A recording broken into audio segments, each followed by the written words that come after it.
Myths and facts about protein diets. So protein ಅನ್ನೋದು ಎಲ್ಲರೂ ಅಂದ್ಕೊತಾರೆ ಬರೀ ಜಿಮ್ ಹೋಗೋರಿಗೆ ಮತ್ತು ವೆಯ್ಟ್ ಲಾಸ್ ಮಾಡ್ಕೊಳ್ಳೋರಿಗೆ ಪ್ರೋಟೀನ್ ಇಂಪಾರ್ಟೆಂಟ್ ಆಗಿರುತ್ತೆ. ಸೊ ಅವ್ರು ಮಾತ್ರ ಪ್ರೋಟೀನ್ ಬಗ್ಗೆ ಹೆಚ್ಚಾಗಿ ಗಮನ ಕೊಟ್ಟು ಡಯಟಲ್ಲಿ ತೊಗೊಳ್ಬೇಕು ಅಂತ. ಬಟ್ ಪ್ರೋಟೀನ್ ಅನ್ನೋದು ನಮ್ಮ ಬಾಡಿಯ ಮೇನ್ ಬಿಲ್ಡಿಂಗ್ ಬ್ಲಾಕ್. ಅಂದರೆ ಎಲ್ಲರಿಗೂ ಸಹ, ಅಂದರೆ ದಿನನಿತ್ಯ ಯಾರು ವ್ಯಾಯಾಮ ಮಾಡ್ದಿರ ಇದ್ರೂ ಅವ್ರಿಗೂ ಸಹ ಪ್ರೋಟೀನ್ ಅನ್ನೋದು ತುಂಬಾ ಡಯಟಲ್ಲಿ ಇಂಪಾರ್ಟೆಂಟ್ ಆಗಿರುತ್ತೆ.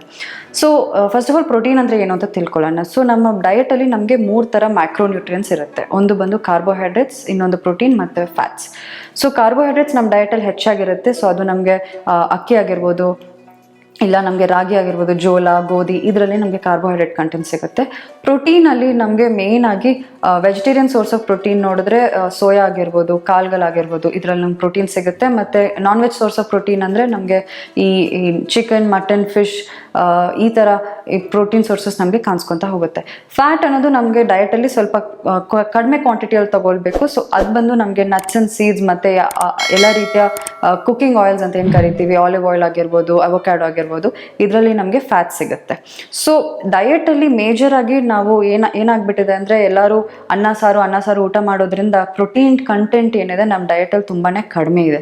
ಸೊ ಏನಾಗಿರುತ್ತೆ, ಸೊ ಪ್ರೋಟೀನ್ನ ನಾವು ಹೆಂಗೆ ತೊಗೊಳ್ಬೇಕು, ಯಾವ ರೀತಿ ತೊಗೊಳ್ಬೇಕು, ಮತ್ತು ಯಾರ್ಯಾರಿಗೆ ಪ್ರೋಟೀನ್ ಇಂಪಾರ್ಟೆಂಟ್ ಆಗುತ್ತೆ ಅನ್ನೋದು ಇವತ್ತಿನ ಟಾಪಿಕ್ ಆಫ್ ಡಿಸ್ಕಷನ್ ಆಗಿದೆ.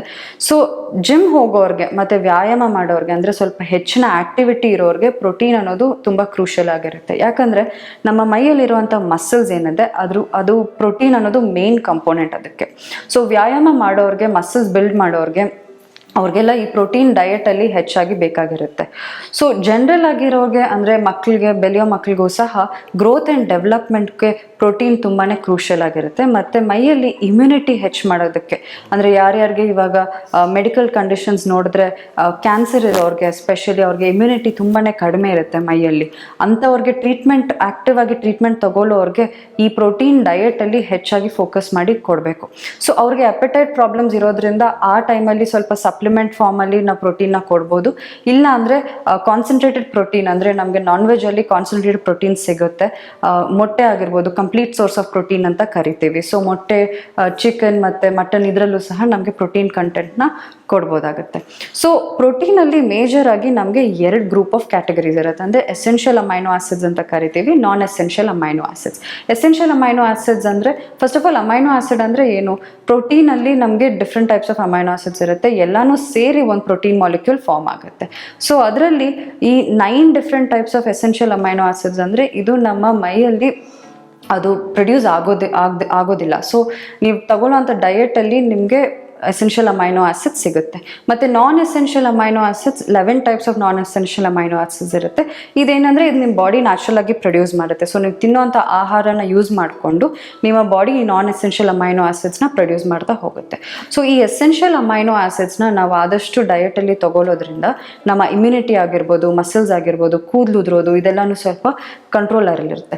ಸೊ ಇನ್ನೊಂದೇನಪ್ಪ ಅಂದರೆ ಪ್ರೋಟೀನ್ ಅನ್ನೋದು ಎಲ್ಲರೂ ಏನು ಅಂದ್ಕೊತಾರೆ, ನಾನು ಜಾಸ್ತಿ ಏನಾದರೂ ತೊಗೊಂಡ್ರೆ ನನ್ನ ಕಿಡ್ನೀಸ್ಗೆ ಏನಾದರೂ ಪ್ರಾಬ್ಲಮ್ ಆಗ್ಬೋದಾ, ಇಲ್ಲ ಲಿವರ್ಗೆ ಏನಾದರೂ ಪ್ರಾಬ್ಲಮ್ ಆಗ್ಬೋದಾ ಅಂತ.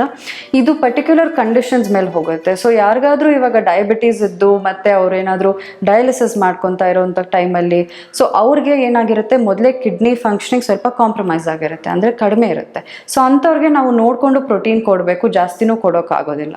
ಬಟ್ ಯಾರ್ಯಾರು ನಾರ್ಮಲ್ ಆಗಿರ್ತಿರೋ, ಅಂದರೆ ನಿಮಗೇನೋ ಮೆಡಿಕಲ್ ಕಂಡೀಷನ್ಸ್ ಇರೋದಿಲ್ಲ, ಎಲ್ಲ ಬ್ಲಡ್ ಟೆಸ್ಟಲ್ಲೆಲ್ಲ ನಾರ್ಮಲ್ ಆಗಿದೆ, ಮತ್ತು ನೀವು ನಾರ್ಮಲ್ ಹೆಲ್ದಿ ಲೈಫ್ ಸ್ಟೈಲ್ನ ಲೀಡ್ ಮಾಡ್ತಾ ಇದ್ದೀರಾ ಅಂದರೆ ನಿಮಗೆ at least per day 1 gram per kg body weight protein ಬೇಕಾಗಿರುತ್ತೆ. ಸೊ 250 to 300 ಕ್ಯಾಲರೀಸ್ ಒಂದು ದಿನದಲ್ಲಿ ನಾವು ಕನ್ಸ್ಯೂಮ್ ಮಾಡೋವಂಥ ಕ್ಯಾಲರೀಸಲ್ಲಿ 250 to 300 ಕ್ಯಾಲರೀಸ್ ಅಟ್ಲೀಸ್ಟ್ ನಮಗೆ ಪ್ರೋಟೀನ್ ಮೂಲಕ ಬರಬೇಕಾಗುತ್ತೆ. So 1 gram per kg body weight ಇದು ಜನರಲ್ ಪಾಪ್ಯುಲೇಷನ್ಸ್ಗೆ. ಮತ್ತು ಯಾರ್ಯಾರು ಸ್ಪೋರ್ಟ್ಸಲ್ಲಿದ್ದರೆ, ವ್ಯಾಯಾಮ ಮಾಡ್ತಾ ಇದ್ದರೆ ಅವ್ರಿಗೆ ಇನ್ನು ಸ್ವಲ್ಪ ಹೆಚ್ಚಿನ ಕ್ವಾಂಟಿಟಿಯಲ್ಲಿ ತೊಗೊಳ್ಬೇಕಾಗಿರುತ್ತೆ. So protein first of all ನಮಗೆ ಡಯಟಲ್ಲಿ ಯಾವ್ದು vegetarian sources, non vegetarian sources ಅಂತ ಕ್ಲಿಯರಾಗಿ ನೋಡೋಣ.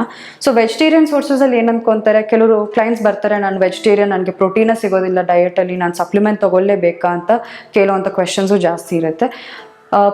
ಪ್ರೋಟೀನ್ ವೆಜಿಟೇರಿಯನ್ ಸೋರ್ಸಲ್ಲಿ ಯಾಕಷ್ಟು ಪ್ರಾಬ್ಲಮ್ ಆಗಿದೆ ಅಂದರೆ ನಮಗೆ ಅದು ಕಂಪ್ಲೀಟ್ ಸೋರ್ಸ್ ಆಫ್ ಪ್ರೋಟೀನ್ ಸಿಗೋದಿಲ್ಲ. ಅಂದರೆ ಇವಾಗ ಒಂದು ಉದಾಹರಣೆಗೆ ಒಂದು ಕಾಳುಗಳು ತೊಗೊಳ್ಳಿ, ಯಾವುದಾದ್ರೂ ಹೆಸರು ಕಾಳು ಏನಾದರೂ ತೊಗೊಂಡಾಗ ನಮಗೆ ಅದರಲ್ಲಿ ಒಂದಿಲ್ಲ ಎರಡಾದರೂ ಎಸೆನ್ಷಿಯಲ್ ಅಮೈನೋ ಆಸಿಡ್ಸ್ ಮಿಸ್ ಆಗಿರುತ್ತೆ. ಬಟ್ ಮೊಟ್ಟೆ ತೊಗೊಂಡಾಗ ಅದರಲ್ಲಿ ನಮಗೆ ಎಲ್ಲ ರೀತಿಯ ಅಮೈನೋ ಆಸಿಡ್ಸ್ ಸಿಗೋದ್ರಿಂದ ಅದು ಕಂಪ್ಲೀಟ್ ಸೋರ್ಸ್ ಆಫ್ ಪ್ರೋಟೀನ್ ಆಗಿರುತ್ತೆ. ಸೊ ವೆಜಿಟೇರಿಯನ್ಸ್ ಏನು ಮಾಡಬೇಕು ಅಂದರೆ ತಗೊಳ್ಳುವಂಥ ಊಟ ಕಾಂಬಿನೇಷನಲ್ಲಿ ತೊಗೊಂಡಾಗ, ಇವಾಗ ನೀವು ಈ ಹೆಸರು ಬೇಳೆನ ನಾವು ರೈಸಲ್ಲಿ ಕಂಬೈನ್ ಮಾಡಿ ತೊಗೊಂಡಾಗ, ಅಂದರೆ ಬೇಳೆ ಸಾರು ಏನಾದರೂ ಮಾಡಿಕೊಂಡು ಅದ್ರ ಜೊತೆಗೆ ರೈಸ್ ತೊಗೊಂಡಾಗ ರೈಸಲ್ಲೂ ಸಹ ನಮಗೆ ಒಂದು ಅಮೈನೋ ಆ್ಯಸಿಡ್ ಸಿಗುತ್ತೆ. ಸೊ ಇದು ಎರಡು ಕಂಬೈನ್ ಮಾಡಿದಾಗ ನಮಗೆ ಕಂಪ್ಲೀಟ್ ಅಮೈನೋ ಆ್ಯಸಿಡ್ ಪ್ರೊಫೈಲ್ ಸಿಗುತ್ತೆ. ಸೊ ವೆಜಿಟೇರಿಯನ್ಸ್ಗೆ ಏನು ಪ್ರೋಟೀನ್ ಕೊರತೆ ಇರೋದಿಲ್ಲ. ನಾವು ಅದನ್ನು ಕ್ಲೀನಾಗಿ ಡಿಸ್ಟ್ರಿಬ್ಯೂಟ್ ಮಾಡಿಕೊಂಡು ಒಂದು ಡಯಟಲ್ಲಿ ತೊಗೊಂಡಾಗ ಎಲ್ಲ ರೀತಿಯ ಅಮೈನೋ ಆ್ಯಸಿಡ್ಸ್ ಒಂದು ವೆಜಿಟೇರಿಯನ್ ಡಯಟಲ್ಲೂ ಸಿಗೋದು ತುಂಬಾ ಪಾಸಿಬಲ್ ಮತ್ತು ಸುಲಭ ಸಹ. So vegetarian main sources of protein ಏನಪ್ಪ ಅಂದರೆ, ಫಸ್ಟ್ ಆಫ್ ಆಲ್ ಸೋಯಾ ಬಂದು ರಿಚೆಸ್ಟ್ ಫಾರ್ಮ್ ಆಫ್ ಪ್ರೋಟೀನ್ ಆಗಿರುತ್ತೆ. ಸೊ ಯಾರ್ಯಾರಿಗೆ ಕೂದಲು ಸಮಸ್ಯೆ ಇದೆ, ಇಮ್ಯುನಿಟಿ ಇಶ್ಯೂಸ್ ಇದೆ, ಮತ್ತು ಉಗುರಲ್ಲಿ ಏನಾದರೂ ತುಂಬ ಪ್ರಾಬ್ಲಮ್ಸ್ ಕಾಣಿಸ್ಕೊತಾ ಇದ್ರೆ, ಅಂದರೆ ಈಸಿ ನೇಲ್ ಬ್ರೇಕೇಜ್ ಅಂತ ಏನು ಕರಿತೀವಿ, ಹೇರ್ ಫಾಲ್ ಆಗೋದು, ಮತ್ತು ತುಂಬ ಸುಸ್ತಾಗೋದು, ದಿನನಿತ್ಯ ಎನರ್ಜಿ ಇರೋದಿಲ್ಲ ಮೈಯಲ್ಲಿ. ಸೊ ಇವರೆಲ್ಲ ಸ್ವಲ್ಪ ಪ್ರೋಟೀನ್ ಕಡೆ ಗಮನ ಕೊಡೋದ್ರಿಂದ ವೆಜಿಟೇರಿಯನ್ ಸೋರ್ಸ್ ಆಫ್ ಪ್ರೋಟೀನ್ ಬಂದು ಸೋಯಾ, ಮತ್ತು ಎಲ್ಲ ರೀತಿಯ ಕಾಳುಗಳು ಸಹ ನಿಮಗೆ ಪ್ರೋಟೀನ್ ಸಿಗುತ್ತೆ. ನಟ್ಸ್ ಆ್ಯಂಡ್ ಸೀಡ್ಸ್ ಅಂದರೆ ಬಾದಾಮಿ ಆಗಿರ್ಬೋದು, ವಾಲ್ನಟ್ ಆಗಿರ್ಬೋದು, ಪಿಸ್ತಾ ಆಗಿರ್ಬೋದು, ಗೋಡಂಬಿ ಆಗಿರ್ಬೋದು, ಇದೆಲ್ಲ ನಮಗೆ ಪ್ರೋಟೀನ್ ಸೋರ್ಸಸ್ ಆಗಿ ಸಿಗ್ತಾ ಹೋಗುತ್ತೆ. ಇದ್ರ ಜೊತೆಗೆ ಪನ್ನೀರ್ ಅಂದರೆ ಹಾಲು ಪ್ರಾಡಕ್ಟ್ಸ್ ಸಹ ನಿಮಗೆ ಪ್ರೋಟೀನ್ ಸೋರ್ಸಸ್ ಸಿಗುತ್ತೆ. ಬಟ್ ಯಾರ್ಯಾರಿಗೆ ನಿಮಗೆ ಹಾಲು ಅಲರ್ಜಿ ಇರುತ್ತೋ, ಅಂದರೆ ಮಿಲ್ಕಲ್ಲಿ ಇಂಟಾಲರೆನ್ಸ್ ಅಂತ ಕರಿತೀವಿ, ಸೊ ಅವ್ರಿಗೆ ತಗೊಂಡ ತಕ್ಷಣ ಬ್ಲೋಟಿಂಗ್ ಆಗೋದು, ಒಂಥರ ಹೊಟ್ಟೆ ಊತ ಬರೋದು, ಮಲಬದ್ಧತೆ ಆಗೋದು, ಇಂಥವರು ಸ್ವಲ್ಪ ನೋಡಿಕೊಂಡು ಹಾಲಿನ ಪ್ರಾಡಕ್ಟ್ಸ್ನ ತೊಗೊಳ್ಬೇಕಾಗುತ್ತೆ ಪ್ರೋಟೀನ್ ಸೋರ್ಸಸ್ಗೆ. ಇನ್ನು ಬಂದು ನಮಗೆ non veg source of protein ನೋಡ್ತಾ ಹೋದರೆ, ನಮಗೆ one of the biggest protein sources ಅಂದರೆ ಎಗ್. ಮೊಟ್ಟೆಯಲ್ಲಿ ನಿಮಗೆ ಕಂಪ್ಲೀಟ್ ಅಮೈನೋ ಆಸಿಡ್ ಪ್ರೊಫೈಲ್ ಇರೋದ್ರಿಂದ ಒಂದು ಮೊಟ್ಟೆ ತೊಗೊಂಡಾಗ ನಿಮ್ಗೆ ಅಟ್ಲೀಸ್ಟ್ ಒಂದು 6 to 8 grams ಆಫ್ ಪ್ರೋಟೀನ್ ಆದರೂ ಒಂದು ಶಾರ್ಟಲ್ಲಿ ಸಿಗುತ್ತೆ. ಸೊ ಅದ್ರ ಜೊತೆಗೆ ನಿಮಗೆ ಚಿಕನ್, ಮಟನ್, ಫಿಶ್ ಈ ಥರ ಮತ್ತು ಸೀ ಫುಡ್ ಸಹ ನಿಮಗೆ ಪ್ರೋಟೀನ್ ಸಿಗುತ್ತೆ. ಸೊ ಯಾರ್ಯಾರು ವೆಯ್ಟ್ ಲಾಸ್ ಜರ್ನಿಯಲ್ಲಿದ್ದೀರೋ ಸ್ವಲ್ಪ ನೋಡ್ಕೊಂಡು ತೊಗೊಳ್ಬೇಕು, ಯಾಕಂದರೆ ನಾನ್ ವೆಜ್ ಸೋರ್ಸ್ ಆಫ್ ಪ್ರೋಟೀನಲ್ಲಿ ನಿಮಗೆ ಫ್ಯಾಟ್ ಕಂಟೆಂಟ್ ಸಹ ಬರ್ತಾ ಹೋಗುತ್ತೆ. ಸೊ ಇದು ಕಾಂಬಿನೇಷನಲ್ಲಿ ತೊಗೊಂಡಾಗ ನಿಮಗೆ ಫ್ಯಾಟ್ಸ್ ಜಾಸ್ತಿ ಆದರೆ ವೆಯ್ಟ್ ಲಾಸ್ ಕಾಣಿಸ್ಕೊಳ್ಳೋದಿಲ್ಲ. ಸೊ ಆದಷ್ಟು ಲೀನ್ ಮೀಟ್ಸ್ ಅಂತ ಏನು ಕರಿತೀವಿ, ವೈಟ್ ಕಟ್ ಮೀಟ್ಸ್ ಅಂದರೆ ಚಿಕನ್ ಆಗಿರ್ಬೋದು, ಫಿಶ್ ಆಗಿರ್ಬೋದು, ಇದರಲ್ಲಿ ಫ್ಯಾಟ್ ಸಹ ಕಡಿಮೆ ಇರುತ್ತೆ, ಪ್ರೋಟೀನ್ ಕಂಟೆಂಟ್ ಜಾಸ್ತಿ ಇರುತ್ತೆ. ಸೊ ಇದನ್ನು ರಿಪ್ಲೇಸ್ ಮಾಡಿ ಡಯಟಲ್ಲಿ ತೊಗೊಳ್ಬೋದು. ಇದ್ರ ಜೊತೆಗೆ ಯಾರ್ಯಾರಿಗೆ ಸ್ವಲ್ಪ ಸಪ್ಲಿಮೆಂಟೇಷನ್ ಫಾರ್ಮಲ್ಲಿ ತೊಗೊಳ್ಬೇಕು, ಇಲ್ಲಾಂದರೆ ಅವ್ರಿಗೆ ಊಟ ಜಾಸ್ತಿ ಮಾಡೋಕ್ಕಾಗಲ್ಲ, ಸ್ವಲ್ಪ ನನಗೆ ಸಪ್ಲಿಮೆಂಟಲ್ಲಿ ತೊಗೊಂಡಾಗ ಪ್ರೋಟೀನ್ ಹೆಚ್ಚಾಗಿ ಸಿಗುತ್ತೆ ಅಂದರೆ ಅಂಥವ್ರಿಗೆ ನಾವು ವೇ ಪ್ರೋಟೀನ್ ಅಂತ ಸಜೆಸ್ಟ್ ಮಾಡ್ತೀವಿ. ವೇ ಪ್ರೋಟೀನ್ ಅನ್ನೋದು ಏನಿಲ್ಲ, ಬಟ್ ಅದು ನಾವು ಹಾಲು ಹೊಡೆದಾಗ ಏನಾಗುತ್ತೆ, ಅದು ಮೇಲ್ಗಡೆ ಒಂದು ಲಿಕ್ವಿಡ್ ಫಾರ್ಮ್ ಆಗುತ್ತೆ, ಅದು ನಾವು ವೇ ಅಂತ ಕರಿತೀವಿ.